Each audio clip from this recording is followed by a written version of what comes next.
and welcome back to your channel Easy Notes. I'm back with the video of marketing management. Marketing management की unit 1 कल तक खत्म हो जाएगी। 6 topics हैं, 3 इस वीडियो में पढ़ा रही हूँ एंड नेक्स्ट वीडियो में 3 और रहेंगे। और हाँ देखो, ये सब बताने से पहले मेरी थोड़ी सी रिक्वेस्ट है, वो सुन लो। पहली ये कि इंस्टाग्राम पे फॉलो कर लो, हैंडल यहीं कहीं मैंने मेंशन किया होगा, प्लीज़ ओके। और दूसरी ये कि एक और यूट्यूब चैनल मैंने बनाया हुआ है, लर्न विद शिवानी करके, सेम इंस्टाग्राम हैंडल है, सेम चैनल है, उसको मैंने लिस्ट भी किया चैनल पे, प्लीज़ फॉलो कर लो यार। इतने सब्सक्राइबर्स हैं मेरे, इतने टाइम से तुम लोग मुझसे पढ़ रहे हो, एक चैनल सब्सक्राइब नहीं कर पा रहे हो। Okay, apart from these jokes, joke नहीं था वैसे, मैं जेन्युइनली रिक्वेस्ट करी थी। हाँ, coming back to our topic, आज मार्केटिंग मैनेजमेंट का वीडियो है जिसमें 3 टॉपिक है, मार्केटिंग, मार्केटिंग के कॉन्सेप्ट्स और मार्केटिंग मिक्स। तो ये तीनों हम आज कवर करने वाले हैं। When to put this whole concept of marketing in a definition, it is simply like marketing is the activity of identifying customers' needs and want till the extent a customer feels satisfied from the product। मतलब कि जो आपको मैंने explain किया उसकी definition ऐसी है, इसलिए क्योंकि मार्केटिंग जो एक्टिविटी है वो कस्टमर की नीड क्या है, वांट क्या है, पोटेंशियल कस्टमर क्या है, कहाँ रहता है, क्या करता है, कितनी हमारी पोटेंशियल नीड्स कितनी प्रोडक्ट में बना रहे हैं, यहाँ इस सब चीज़ से लेकर यहाँ तक रहती है कि कस्टमर सेटिस्फाइड है कि नहीं, उसका रिव्यू कैसा आया, वो दोबारा बाय कर रहा है कि नहीं, मतलब एक एक चीज़ ये पूरे प्रोसेस में जो भी होती है उन सबको एनकम्पास करने की एक्टिविटी को क्या बोलते हैं हम लोग, मार्केटिंग। ठीक है, that was the simple definition which we have. Then we are moving on to the nature feature और characteristics of marketing. Basically it is dynamic in nature, but obviously because it involves lot many activities in itself, तो solo activity भी नहीं है। ठीक है, creative है because what other person is wanting, उसको एक क्रिएटिव वे में प्रेजेंट करना, एडवर्टाइजमेंट करना उसका एक क्रिएटिव वे में, ताकि वो याद रहे लोगों को, स्टिक करे दिमाग पर। तो that is all about creativity. Science है, आर्ट है। आर्ट है क्योंकि क्रिएटिविटी यूज़ होनी है, साइंस है क्योंकि लॉजिक यूज़ करना है कि हमारे इस डेमोग्राफिक्स में इतने लोग हैं जिनमें से इतने पोटेंशियल बायर्स हैं, इतना हमारा ये डेटा होना चाहिए, इतना हमारी टारगेटिंग होनी चाहिए, एक्सेट्रा एक्सेट्रा। ठीक है, and but obviously it is on going process, ख़त्म नहीं होता है। प्रोडक्शन की स्टार्टिंग से लेके प्रोडक्शन की एंडिंग तक, इवन कस्टमर रिव्यू तक वो होता है, और वो साइकिल हमेशा चलती रहती है। ठीक है, and thirdly we can say that it is goal oriented, universal in nature, but obviously हमारा एक पर्टिकुलर गोल होता है कि हमारी ये टारगेट ऑडियंस है, मान लो 100 ऑडियंस है टारगेट की, तो उनमें से कम 90 को हम रीच कर पाएँ positively, and that means it is goal oriented. Universal है क्योंकि कोई भी ऐसा बिजनेस का फील्ड नहीं है जहाँ मार्केटिंग की ज़रूरत ना हो प्रोडक्ट की अवेयरनेस को लेकर, चाहे आप सर्विस दे रहे हो, चाहे प्रोडक्ट दे रहे हो, चाहे मैन्युफैक्चरिंग बिजनेस हो, चाहे प्रोडक्शन बिजनेस में हो, चाहे सर्विसिंग में हो, टर्शरी सेक्टर में, कहीं भी हो, आपको अपने प्रोडक्ट की या सर्विस की अवेयरनेस तो करनी ही होती है। सो मार्केटिंग इज यूनिवर्सल, और थोड़े और से नेचर्स हैं, कैरेक्टरिस्टिक्स हैं जो यहाँ पे लिखे भी हुए हैं, पढ़ लेना, और नोट्स ज़रूर पढ़ लेना because notes are on board. ठीक है, and probably within last 15 days of February, every college associated with Lucknow University will have their semester 3 exams. Semester 3 in the sense odd semester exams, which are semester 1, 3 and 5. So be prepared for that. It's coming up to the mark. Okay, next हमारे पास है scope, की marketing का scope कहाँ पे है।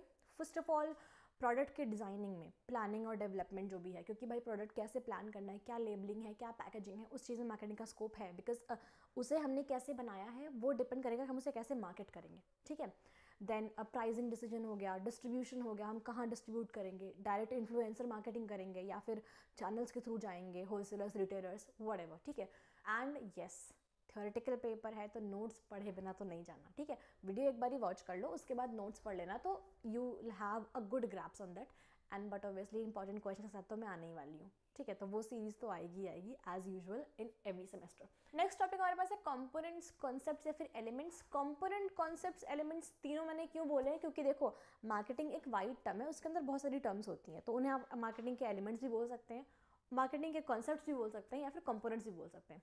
पहला हमारे पास है नीड, वांट और डिमांड। अब पता है इनकी डेफिनेशन इंपॉर्टेंट नहीं है, इनका डिफरेंस इंपॉर्टेंट है। Need is the basic necessity, like रहने के लिए घर चाहिए, खाने के लिए रोटी चाहिए, पहनने के लिए कपड़ा चाहिए। रोटी कपड़ा मकान आर दी नीड, आप किसी भी लेवल पर हो आपको ये बेसिक नीड्स चाहिए ही चाहिए। ठीक है, तो बेसिक नेसेसिटी हो गई नीड। अब आती है बारी वांट की। अब वांट क्या होता है, चाहत। ठीक है, डिज़ायर्स, लाइक अगर आपको रहने के लिए घर चाहिए तो मुझे इस लोकेलिटी में चाहिए, इस जगह पे चाहिए, इतना बड़ा चाहिए, इतने स्क्वायर फीट का चाहिए, ये आपकी वांट्स हैं, ठीक है, नेसेसिटी नहीं है। रहने को तो आप एक कमरे में भी रह सकते हो ना, नेसेसिटी क्या है, शेल्टर, लेकिन वांट क्या है, कैसा चाहिए, किस वे में चाहिए, कितना बड़ा, कितना महंगा, कहाँ पे चाहिए, ठीक है। अब बात आती है डिमांड की। तो जो नीड होती है और जो वांट होती है, ठीक है, उन दोनों का जब कोलैप्शन होता है, फॉर एग्जांपल जैसे हमें शेल्टर चाहिए, इस लोकेलिटी में चाहिए और इतने स्क्वायर फीट का चाहिए। अगर हम केपेबल हैं कि हम उस लोकेलिटी में उतने स्क्वायर फीट का शेल्टर या घर ले सकते हैं तो वो हमारी डिमांड बन जाएगा। लेकिन अगर हमारे पास उतनी परचेजिंग पावर नहीं है तो वो हमारी वांट या डिज़ायर बन के रह जाएगा। तो ये था बेसिक डिफरेंस कि जो आपकी नीड है और वांट है, अगर उसको खरीदने की परचेजिंग पावर है आपके पास तो वो डिमांड बनती है मार्केट की। परचेजिंग पावर नहीं है तो वो वांट बन के रह जाती है। और अगर वो बेसिक नीड है, ज़रूरत ही है, उसकी नेसेसिटी है, तो वो नीड रहती है, ठीक है।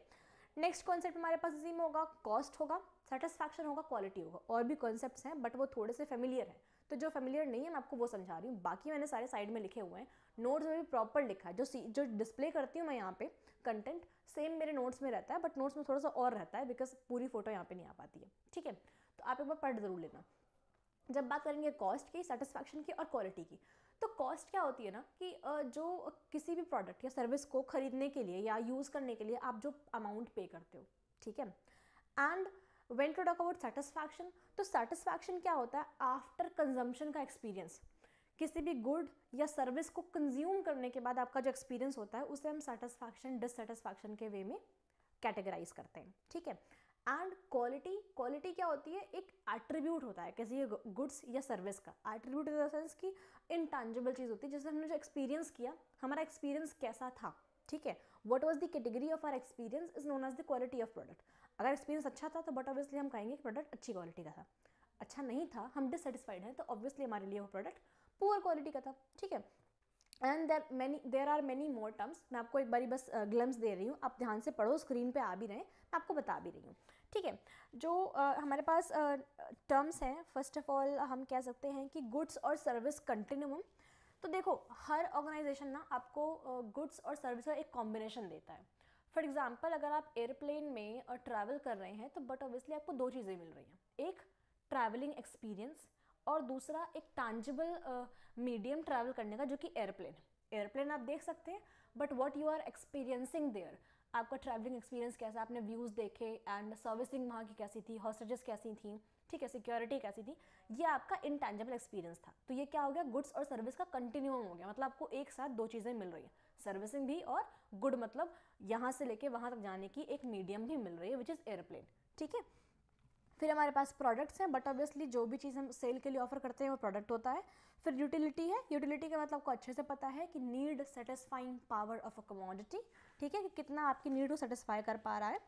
देन हमारे पास कस्टमर की वैल्यू है। कस्टमर वैल्यू मतलब कि गुड्स कितने यूजफुल थे, कैसे थे, उस पर कस्टमर का क्या टेक ओवर है, ठीक है। फिर हमारे पास है ऑब्वियसली बात है एक्सचेंज और ट्रांजैक्शंस। एक्सचेंज मतलब गुड्स और सर्विसेज के बदले में गुड्स और सर्विसेज देना, और जब हम कोई एक्सचेंज कर लेते हैं तो उसे हम बोलते हैं ट्रांजैक्शन, ठीक है। उस प्रोसेस को हम बोलेंगे एक्सचेंज, और जब वो प्रोसेस हो जाता है तो उसे बोलते हैं ट्रांजैक्शन, ठीक है।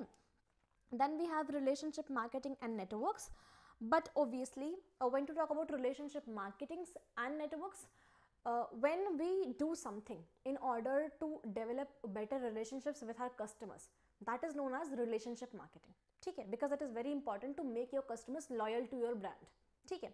and when we do something to develop our relationship with the stakeholders या key stakeholders of the company brand like top management and our investors, ठीक, तो वो क्या होता है, नेटवर्क चैनल क्रिएटिंग होता है, ठीक है। तो नेटवर्क का मतलब कस्टमर से नहीं होता, नेटवर्क का मतलब उनसे होता है जो हमारी कंपनी में इन्वेस्टेड है या फिर की स्टेक होल्डर्स हैं। और रिलेशनशिप मार्केटिंग का मतलब कस्टमर्स से होता है ब्रांड लॉयल्टी को बढ़ाने के लिए। एंड द नेक्स्ट हमारे पास लास्ट बचता है मार्केट। अब मार्केट में क्या होता है, बट ऑब्वियसली एक ऐसा इकोसिस्टम, पहले क्या था कि एक जगह जहाँ पे बायर और सेलर चीज़ सामान खरीदे या बेचे, लेकिन अब ऐसा नहीं है, because there is now online market, offline market, every kind of market is there, like stock market, goods market, services market, everything is there now. So अभी हम काफ़ी डायनामिक हो चुके हैं। तो अभी मार्केट क्या है, एक इकोसिस्टम है जहाँ पे बायर्स और सेलर्स गुड्स और सर्विसेज को किसी सर्टेन वैल्यू के अगेंस्ट एक्सचेंज कर सकते हैं, ठीक है, गॉट इट। नेक्स्ट हमारे पास टॉपिक है functions. What are the functions of marketing? When to talk about functions of marketing, marketing does many kind of functions. The first of all function which we can go on is buying function. What is buying function? Buying function is like जो good quality के raw materials होते हैं उन्हें purchase करना ताकि production की quality और product की क्वालिटी अच्छी हो पाए, ये भी मार्केटिंग डिपार्टमेंट का फंक्शन है. क्यों?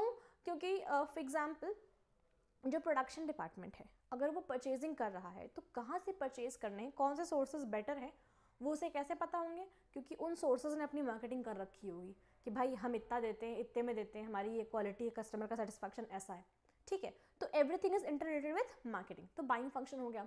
Then we have production function. Production function में ऐसा कुछ नहीं है कि वो प्रोडक्शन करते हैं, बट हाँ ये है कि वो गाइडलाइन सेट करते हैं कितना बनाना है, कैसे बनाना है, लेबलिंग, पैकेजिंग एक्सेट्रा एक्सेट्रा.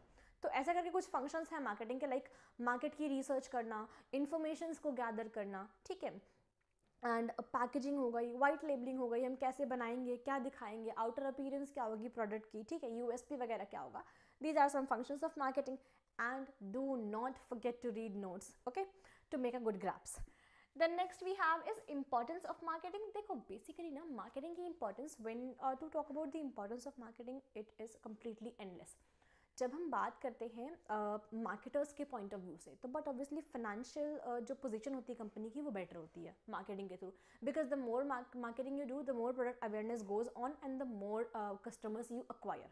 ठीक है, ऑब्वियसली फाइनेंशियल पोजीशन अच्छी होगी क्योंकि सेल्स बढ़ेगी, सेल्स बढ़ेगी तो प्रॉफिट होगा. तो ये सब जो कॉन्सेप्ट्स हैं वो इम्पॉर्टेंस मार्केटर्स के पॉइंट ऑफ व्यू से. जब हम कस्टमर्स की बात करते हैं तो they get aware of global products. ठीक है, देन प्रोडक्ट अवेयरनेस बढ़ती है, उनको ग्लोबल गुड्स अवेलेबल होते हैं, बेटर क्वालिटी मिलती है. क्यों? क्योंकि हर कोई compete कर रहा है बेटर कस्टमर एक्वायरेंस के लिए. ठीक है, and when to talk about other importance which we do have of marketing, so the society wholly, so it creates more of job opportunities. but obviously अगर प्रोडक्शन बढ़ेगा तो हमें प्रोडक्शन डिपार्टमेंट में ज़्यादा लोग चाहिए होंगे. ठीक है, मार्केटिंग अच्छी होगी, सेल्स इंक्रीज करेगी तो हमें सेल्स डिपार्टमेंट में ज़्यादा लोग चाहिए होंगे, ज़्यादा सेल्स होकर ज़्यादा प्रोडक्शन होगा तो बट ऑब्वियसली अकाउंट्स में ज़्यादा लोग चाहिए होंगे. तो indirectly it improves the job opportunities. And but obviously अगर आपकी मार्केटिंग अच्छी होगी, प्रोडक्ट की अवेयरनेस अच्छी होगी एंड कंज्यूमर अवेयर होगा तो वो गुड क्वालिटी प्रोडक्ट्स लेगा और फ्लो नहीं बिगड़ेगा. परचेजिंग का फ्लो नहीं बिगड़ेगा तो जो डिप्रेशन का पीरियड आता है कंट्री में, इकोनॉमी में, वो उसके थ्रू आपको प्रोटेक्शन मिल जाएगी. पीरियड तो आना है बट ऑब्वियसली बिकॉज वो वेव्स तो रहेंगी ही रहेंगी, बट हाँ ये है कि प्रोटेक्शन मिल जाएगी, ओवरकम करना ईजी हो जाएगा. ठीक है, so these were some importance. And the next which we have challenges. देखो मार्केटिंग में ना हर चीज़ में अगर इंपॉर्टेंसेस हैं, उसके बहुत अच्छे अच्छे बेनिफिट्स हैं, तो चैलेंजेस तो हैं ही. तो जो मार्केटिंग का चैलेंज है वो इस वजह से है क्योंकि हम ग्लोबलाइजेशन के एरा में हैं. सबसे पहला जो चैलेंज है वो ये है कि differences, managing differences, political differences, cultural differences, legal differences, national barriers and language differences. These are the very basic differences which we do face when we are going to do enter or to do a global business. ठीक है, so these are some very basic challenges which we do face. And when to talk about other challenges which are also as much as important to get overcome out, we do have the first challenge which is self-reference criterion and ethnocentrism. देखो basically self reference criterion में क्या होता है कि जब हम कोई decision ले रहे होते हैं, मान लो हम प्रोडक्ट की पैकेजिंग का डिसीजन ले रहे हैं, बट हम उसमें क्या कर रहे हैं कि किसी एक ही इंसान का पॉइंट ऑफ व्यू सुन रहे हैं, उसी का एक्सपीरियंस सुन रहे हैं और उसी के बेस पर डिसीजन ले रहे हैं. तो उसको हम बोलते हैं सेल्फ रेफरेंस क्राइटेरियन, जो कि वाकई गलत होता है. क्योंकि भाई अगर हम इंटरनेशनल मार्केट में एंटर कर रहे हैं तो we need to listen to everybody as much as it is possible.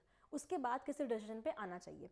जब हम बात करेंगे एथनोसेंट्रिज्म की, तो एथनोसेंट्रिज्म में क्या होता है ना कि किसी एक पर्सन का ये परसेप्शन होता है कि जो उसकी कंपनी करती आ रही है, जो उसकी कंट्री के कल्चर में है, वही बेस्ट चीज़ है. बट ऐसा नहीं होता है.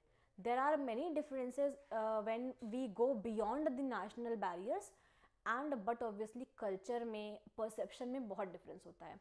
The thing which we do make normal in India may not be normal in America और vice versa. ठीक है, तो ये दोनों ही चीज़ें बहुत बड़ा चैलेंज है क्योंकि ऐसे परसेप्शन लोगों के होते हैं और ये परसेप्शन हमेशा ही चैलेंज क्रिएट करते हैं. ठीक है, डिफरेंसेस की बात हम कर ही चुके हैं. अब हम बात करेंगे मैनेजमेंट मायोपिया की. देखो when to talk about management myopia में क्या होता है ना कि लाइक हम अपनी कंट्री में कुछ रूल कर रहे हैं, हमारी एक ब्रांड है हमारी खुद की नेटिव कंट्री में, but we are not willing to take the management at international level, और we are not willing to accept changes, तो वो मैनेजमेंट मायोपिया होता है, विच मीन्स कि हम एक हायर लेवल पर ज़्यादा एफर्ट्स या ज़्यादा ऑपरेशंस नहीं डालना चाह रहे हैं, ठीक है। एंड ब्रांड हिस्ट्री भी एक प्रॉब्लम होती है, क्योंकि हो सकता है कि आपकी इंडिया में जो ब्रांड हिस्ट्री हो वो एक डिफरेंट पॉइंट ऑफ व्यू से बनाई गई हो, इंडियन कस्टमर्स का परसेप्शन कुछ और हो, but when you have to launch the same product in America, तो आपको वहाँ के हिसाब से परसेप्शन बनाना पड़ेगा, ठीक है। एंड अगेन टारगेट कस्टमर्स वगैरह सब बदलेंगे, हो सकता है इंडिया में जो प्रोडक्ट आपने ब्रांड बना रखा है अपना, उसकी टारगेट ऑडियंस जो हो वो 18 to 25 हो, बट हो सकता है अमेरिका में वो टारगेट ऑडियंस 15 to 35 हो ऑफ ईयर्स, ठीक है। And again but obviously national barriers, legal laws वगैरह ये सब हमेशा ही एक चैलेंज रहे हैं when to talk about globalisation, ठीक है। So we are done with the marketing topic, moving on to the next topic, marketing concepts. Marketing concepts और अप्रोचेस, इनको अप्रोचेस ही बोलते हैं, वो कुछ ऐसी एक्टिविटीज़ हैं या फिर कुछ ऐसे प्रिंसिपल्स हैं जो हम मार्केटिंग करते वक्त ध्यान में रखते हैं in order to increase our sales, customer satisfaction etcetera, ठीक है। When to talk about the concepts, we do have lot many concepts here, starting from here to here. जो ऑर्डर है इन कॉन्सेप्ट्स का, वो ऑर्डर कुछ ऐसा है कि ये सारे ट्रेडिशनल कॉन्सेप्ट्स हैं एंड ये कुछ मॉडर्न कॉन्सेप्ट्स हैं। पहला कॉन्सेप्ट है प्रोडक्शन का कॉन्सेप्ट। प्रोडक्शन के कॉन्सेप्ट में क्या था कि they believe the more you produce the more you will sell, मतलब उनका कुल मिला के ये कहना था कि जितना प्रोडक्शन होगा उतनी ही सेल होगी, बट ये कुछ खास चला नहीं। 19 सेंचुरीज़ के स्टार्टिंग में चला था, 1920s तक, उसके बाद नहीं चला था। 1920 के बाद आया था इंडस्ट्रियल रेवोल्यूशन, तो हमारे पास आया था प्रोडक्ट का कॉन्सेप्ट कि the better your product is the good your sales will be. कुछ हद तक ये ठीक है, बट हमेशा ये चीज़ काम नहीं करेगी, ठीक है। You need to be good at your operations और at your marketing as well, and you actually need to be have a good grasps on your customers as well, क्योंकि आप अच्छा प्रोडक्ट बना रहे हैं तो ऐसा नहीं कि कोई और नहीं बना पाएगा, ठीक है। सो बहुत हद तक ये सही नहीं है, बट हाँ इनका मेन फोकस क्या था, प्रोडक्ट की क्वालिटी, ठीक है, इस कॉन्सेप्ट का। फिर हमारे पास आता सेलिंग कॉन्सेप्ट। सेलिंग कॉन्सेप्ट में क्या था कि सामान लोग खरीदते नहीं है, हमें बेचना पड़ता है। कुल मिला के इनका कहना यह था कि आपको सेल करना आना चाहिए, sell whatever you do produce, क्योंकि लोग खरीदते नहीं है, बेचना पड़ता है, इनका ये कॉन्सेप्ट था, ठीक है, सेलिंग कॉन्सेप्ट में। जब हम बात करेंगे मॉडर्न कॉन्सेप्ट की, तो मॉडर्न कॉन्सेप्ट कंप्लीटली एक कस्टमर ओरिएंटेड कॉन्सेप्ट था।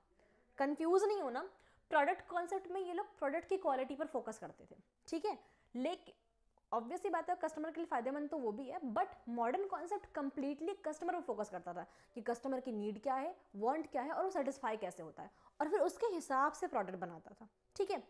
अब सोसाइटल कॉन्सेप्ट, सस्टेनेबल डेवलपमेंट ध्यान आ रही है, बचपन से सोसाइटी वो एसएसटी में पढ़ते आ रहे हैं सस्टेनेबल डेवलपमेंट, कि मतलब आप प्रोडक्शन भी करो, डेवलपमेंट भी करो, बट ऐसे करो कि जो फ्यूचर जनरेशन है उससे नुकसान ना झेलना पड़े एट इन्वायरमेंटल लेवल।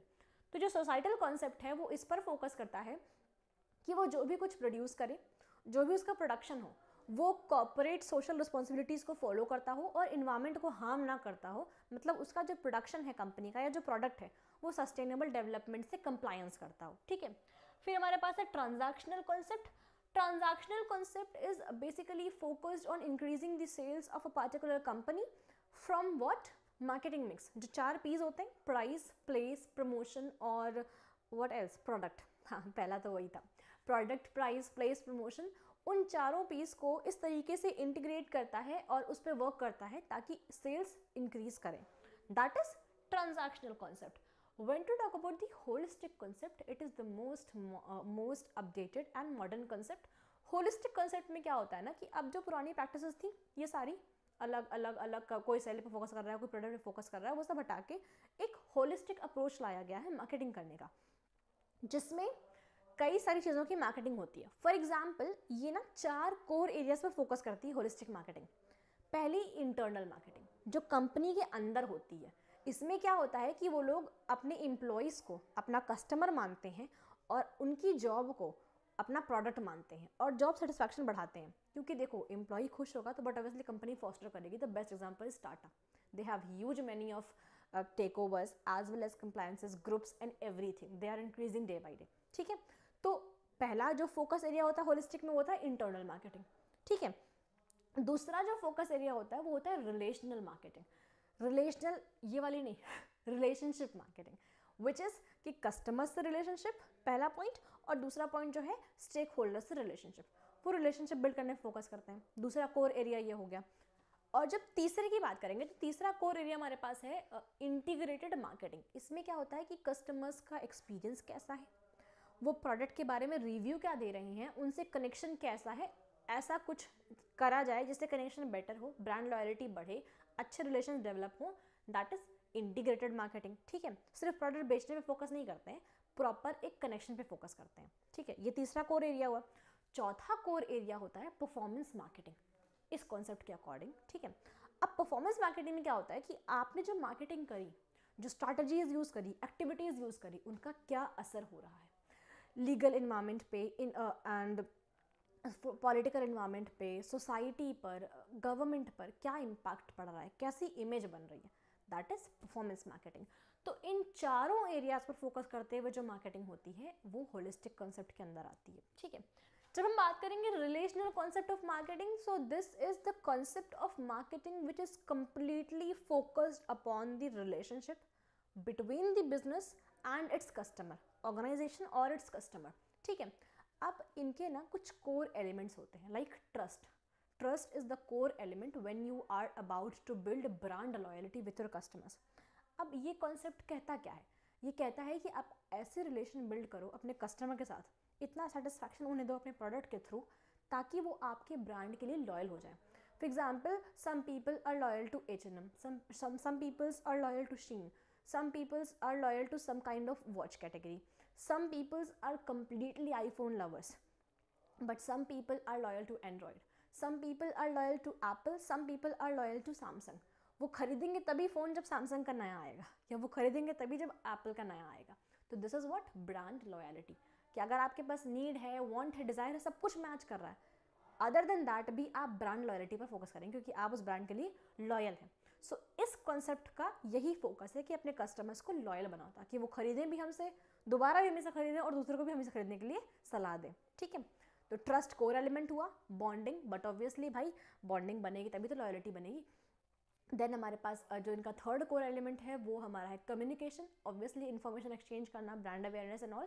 ठीक है, फोर्थ हमारा कोर एलिमेंट इनके साथ जो था, one thing was more here, I think it was networking, something like I am forgetting. Okay, so do read, notes में यहाँ कहीं लिखा ही होगा, बाद में तो मैं डाल ही दूंगी। ठीक है, तो नोट्स ज़रूर पढ़ लेना। ठीक है, हो गया, हाँ, कंसेप्ट हो गए। When to talk about the marketing mix, marketing mix की जब हम बात करेंगे, हमारे पास है elements, affecting factors or importance। the elements of marketing mix are price, पहले product, price, place which means distribution, and fourth is promotion। पहले product बनेगा, price set होगा, place मतलब distribution channel set होगा, और fourth हमारा जो है promotion, product की awareness, brand awareness, marketing etc। ठीक है, तो अब marketing mix का मतलब क्या होता है? elements तो ये चार हैं, मतलब क्या होता है? मतलब ये होता है कि ये चारों एलिमेंट्स हैं, कोर एलिमेंट्स, या फिर ये चारों जो इनपुट हैं, which is product, price, place, promotion, भूलना नहीं, इंपॉर्टेंट है। ठीक है, इनका एक ऐसा कॉम्बिनेशन बैठाना जिससे सेल्स इंक्रीज हो, प्रॉफिट मैक्सिमाइज हो, कस्टमर सेटिस्फैक्शन बढ़े और ब्रांड की पॉजिटिव इमेज क्रिएट हो। ठीक है, एक ऐसा कॉम्बिनेशन इन चारों चीज़ों का, that is known as marketing mix. ठीक, बात करते हैं अफेक्टिंग फैक्टर्स की। तो देखो, दो तरीके के फैक्टर्स होते हैं, पहला होता है कंट्रोलेबल, दूसरा होता है अनकंट्रोलेबल। वो फैक्टर्स जो मार्केटिंग डिपार्टमेंट कंट्रोल कर सकता है, जैसे कि प्राइसिंग पॉलिसी हो गई, प्रोडक्शन पॉलिसी हो गई, लेबलिंग, पैकेजिंग, कंपनी की पॉलिसीज़ हो गई, स्पेशल सेल्स प्रमोशन पॉलिसीज़ हो गई, आफ्टर सेल की सर्विसेज हो गई, क्वालिटी मैनेजमेंट हो गया, एक्सेट्रा एक्सेट्रा। ठीक है, ये फैक्टर्स जो हैं वो कंट्रोलेबल हैं क्योंकि मार्केटिंग डिपार्टमेंट इन्हें ठीक कर सकता है। अनकंट्रोलेबल की बात करते हैं, ऐसे फैक्टर्स जिनको मार्केटिंग डिपार्टमेंट जिनका कुछ भी नहीं कर सकता है, बस उनके हिसाब से चल सकता है। सबसे पहला, कंज्यूमर का buying behaviour. You never know what a consumer wants, what he wants to buy. आप उसे अट्रैक्ट कर सकते हो, बट ऑब्वियसली केव कर सकते हो, बट आप समझ नहीं सकते हो कि भाई ये यही करेगा। आपको उस अपने हिसाब से जो आपको करवाना है उस हिसाब से आपको उसका माइंड मेकअप करना पड़ेगा। ठीक है, तो कंज्यूमर का बाइंग बिहेवियर औकात से बाहर वाली चीज़ है, वो अनकंट्रोलेबल फैक्टर है। And but obviously some like government rules and laws are completely uncontrollable. You don't have any kind of grasp on that, and on the same hand, any kind of natural calamity. Okay, then we have importance. Importance क्या है marketing की? देखो, when to talk about importance, but obviously एक linking channel है between the consumer and the organization. क्या relation बनेगा, क्या brand loyalty होगी, एक्सेट्रा एक्सेट्रा, इसका बीच का ये लिंकिंग चैनल है, ठीक है. एंड नेक्स्ट, सेल्स इंक्रीज करने में बहुत इंपॉर्टेंट है. ऑब्वियसली अगर आपका price, product, place and promotion सब कुछ हैंड इन हैंड अच्छा खासा चल रहा है तो ऑब्वियसली आपका सेल्स इंक्रीज होंगी, ठीक है. सेल्स इंक्रीज होंगी, प्रॉफिट मैक्सिमाइज होगा, और बट ऑब्वियसली कंपनी की एक पॉजिटिव इमेज बनेगी. क्यों? क्योंकि आपका प्रोडक्ट, प्राइस, प्लेस, प्रमोशन सब कुछ ठीक चल रहा है, ठीक है. और इन चारों पीस के बीच का बैलेंस भी मार्केटिंग मिक्स से बनता है, इसलिए ये और इम्पॉर्टेंट है, ठीक है. So here we are done with the video. जो लोग नए हैं बिना सब्सक्राइब किए तो जाना मत प्लीज़. एंड यस, नोट्स पढ़ लेना, इंस्टाग्राम पे प्लीज़ फॉलो कर लेना. Okay, thank you and bye bye.